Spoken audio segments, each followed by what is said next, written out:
Hey, what's up guys? Welcome to part 3 of the most obscure conspiracy theory iceberg explained. If you don't know what an iceberg is, go watch part 2 or part 1. In this video, we will be covering a multitude of topics, stretching from 4chan knowing that Dan Schneider was doing horrific things to children, all the way to how biological warfare was used in the 1300s. If that sounds good to you, leave a like, subscribe, and get ready for the most obscure conspiracy theory iceberg explained.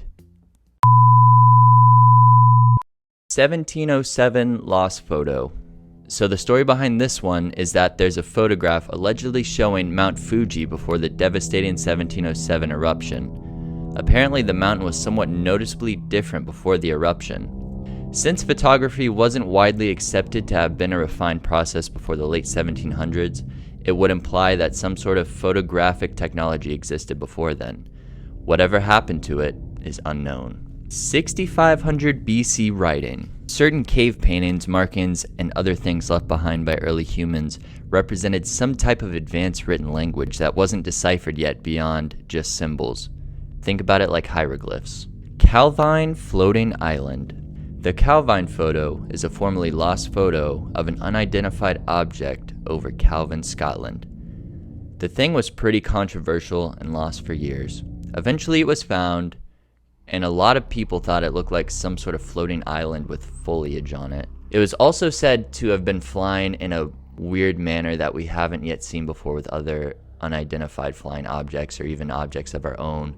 So this suggested there's some sort of advanced flying technology taking place here. So when they say foliage on it, are they talking like trees and like a waterfall, or did it just have some bushes on top of it? That's what I want to know.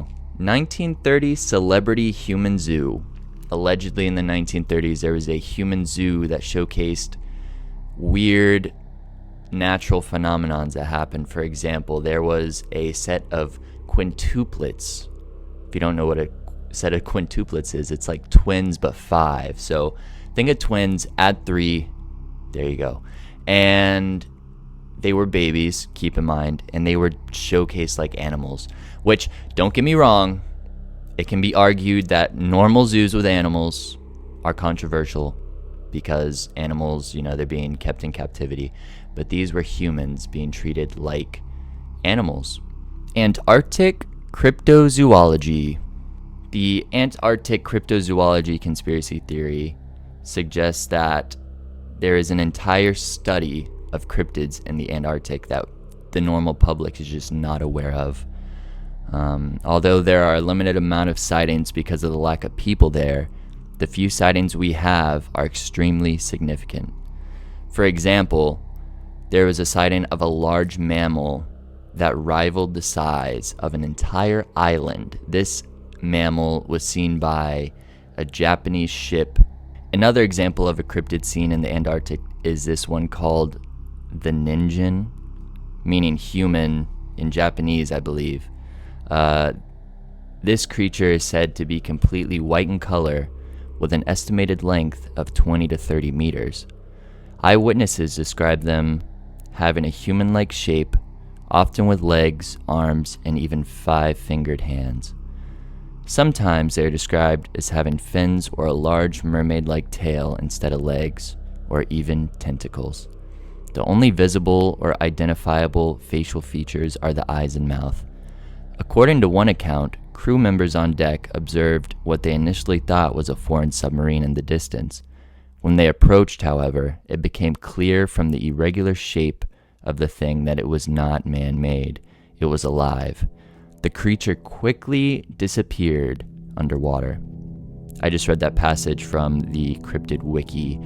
So yeah, that's just 2 examples of these crazy creatures that live in the Antarctic. And if you think about it, it's really not that far of a stretch considering the fact that nobody lives out there. It's cold as fuck. Nobody goes out there for fun. Nobody vacations. So these crazy things that have never been seen by humans could just be having a blast out there. I mean, the only time that this area is visited by humans is for scientific purposes, and then sometimes, like I said earlier, Japanese shipping ships are, traveling through and they see crazy things as well. So if you ever go to the Antarctic, be careful and bring a camera or two. 4% medical malpractice study. So, around 250 to 400,000 people die in the US every year alone because or in part due to medical errors. This refers to a rumor that there was an anonymous study of some of these deaths that found that about 4% of these deaths were intentional mistakes. Think about it like this. If you are a serial killer, right? And hear me out. You're a serial killer and you're also very smart and you don't want to get caught, but you also want to kill people. It doesn't matter how, you just want to kill them. It would be a good idea, not saying to do this, to become a doctor or a surgeon because, one slip of the knife, I severed a, crucial artery, this person's dead, I'm so sorry, it was an accident. Nobody else would question you. Everybody knows there's a risk to surgery. Now, if you start doing this too much, people might question you, your practices, but I can't think of another reason why, surgeons would intentionally kill people other than they have some darker motives that nobody knows about. Think about Doctor Strange. I don't know why I said that. Before I continue, this is just a warning. We are heading into the final tier of this iceberg, tier 8. This tier has some controversial stuff in it. This is just a warning. This is the last tier of this iceberg. Please be advised. Uncontacted tribes still exist in the United States. There are some reports that allegedly various off-the-grid people live in national parks. This led some to theorize that they're native tribes that were never integrated. There's at least one story of wild people living in the forests of the Northwest that had advanced medical knowledge. Some hypotheses also suggest that Sasquatches live in tribal communities. I mean, we've all seen Star Wars, right? We've all seen Wookiees. We've all seen how they're able to integrate with the normal Star Wars people. Not that they're normal, they're space wizards and aliens, but that's kind of what I envision here. You have all these native people sitting around a fire, and then you just have this Sasquatch trying to sit in the same chairs they are. He's having some trouble, he's a lot bigger, but they're just all passing around their peace pipe, just having a great time. 320 Satanic heresy. I really hope that's not supposed to say hearsay, my god. The Council of Nicaea is the biggest council in the history of Christianity. Held in 325, it was created in response to multitudes of debates throughout the church in an effort to better unite the church on issues. One theory about the motivation was believed to have a serious satanic influence on the early church. Some early Christian belief systems were linked to or believed to be linked to satanic influenced thinking. Certain sects were known to pray for Satan back in that time. To sum that up, in the religious sense, right, Christianity is the exact polar opposite of Satanism, right? The good and the evil, God and the devil. But this theory is suggesting that Christianity actually stemmed from Satanism. There are some practices that both religious groups practice, right? And especially if it was in the beginning of time, not the beginning of time, but if it was in the beginning of Christianity, the religion itself, who would know any different? They'd track it back to the beginning of the religion, and that's just a thing that they've always done. The more you think about it, the more disturbing it gets. 1969 asteroid landing. This theory suggests that the moon landings were actually conducted on an asteroid instead of the moon. This is just a variation of the conspiracy theory that the moon landing was a hoax. This one is a little bit more of a stretch, that it was actually filmed on an asteroid. I don't know how you would even land on an asteroid, let alone... Well, then again, how would you even land on the moon? Guys, I'm so hungry. Might go get some Chili's. I think I'm gonna get Chili's after I film this video. I'll let you know in the comments. Yeah, I'll let you know in the comments. It'll just be a comment that says I did or did not end up getting Chili's. And if you didn't watch this part of the video, you're gonna be like, the fuck is this guy talking about? But if you watched it, you know. So if you watch this part and you see the comment back and say, ask me if I got a Coke. That's how I know you saw this part. All right, enough. We have a couple more. Black Plague was a biological agent. It is known that biological warfare is a thing, right, guys? I mean, it's been done. The not most recent, sorry, but one of the ones we probably most know about is, whether it was on purpose or not, when Europeans came over to the Americas and gave blankets to the Native Americans that had, I don't remember exactly what disease. I think it might have been the Black Plague, or it wasn't chicken pox, but it was something that absolutely wiped out the majority of the population because their immune systems just couldn't handle it. So something kind of similar happened with the Black Plague.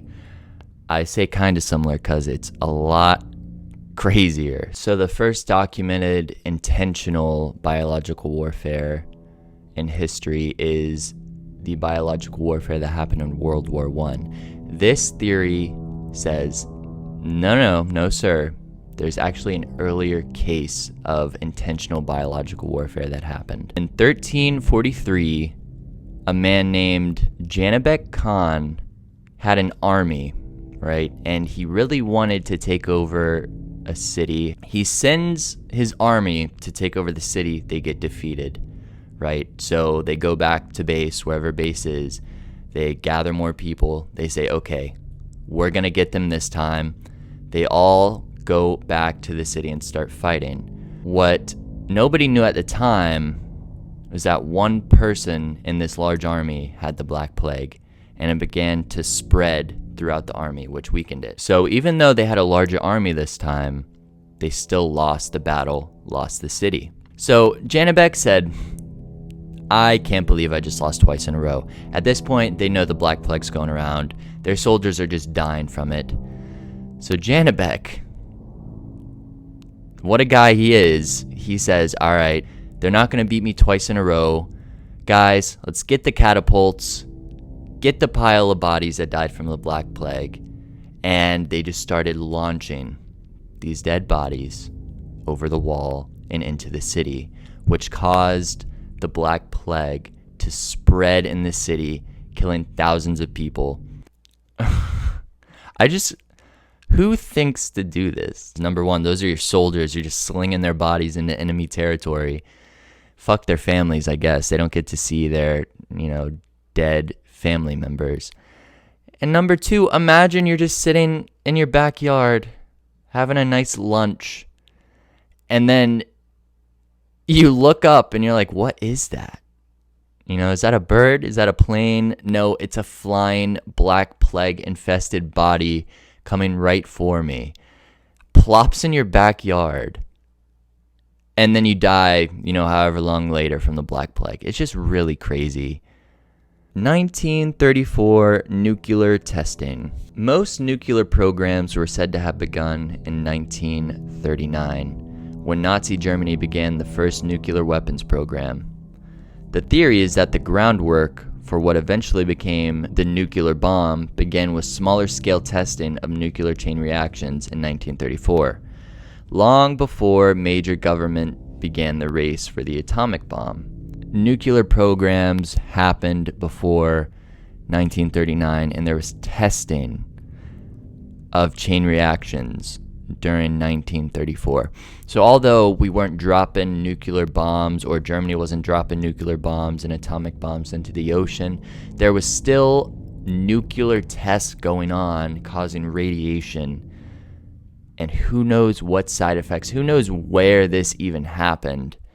Dan Schneider, 4chan whistleblower.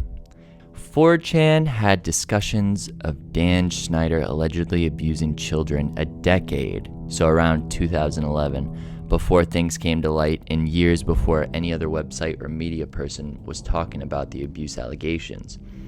This had led to a theory that someone or ones on 4chan were aware of what Dan was doing while the abuse was going on. Looking back at all the shows Dan Schneider directed, you can kind of see there was some creepiness going on, right? There's a lot of children's feet for no reason, feet going into food. It was just very strange. So I can see why somebody would suggest that something was going on in the background, but the fact that people on 4chan were talking about this like 10 years before any news outlet picked it up is insane to me. 4chan really, between 4chan and Reddit, it's just a meeting of the minds for both of these websites. I mean, there's a lot of shit posting, don't get me wrong, but there's been murders solved on Reddit before, and 4chan, in the last video, they actually knew about Epstein's death before any news outlet did. So, yeah, it's pretty cool. Alright guys, that does it for part 3 of the most obscure conspiracy theory Iceberg explained. If you liked the video, give it a like and subscribe. Leave a comment what you think was the craziest theory you've heard throughout this whole series, all 3 videos. If you haven't seen part 1 or 2 and you made it this far, that's kind of crazy, but go watch part 2 at least. Part 1, the theories are a little, you've heard of them before. Part 2, they get crazy. And yeah, thank you guys so much for watching. I hope you have an amazing day. Be safe. I'll see you on the next one. Bye.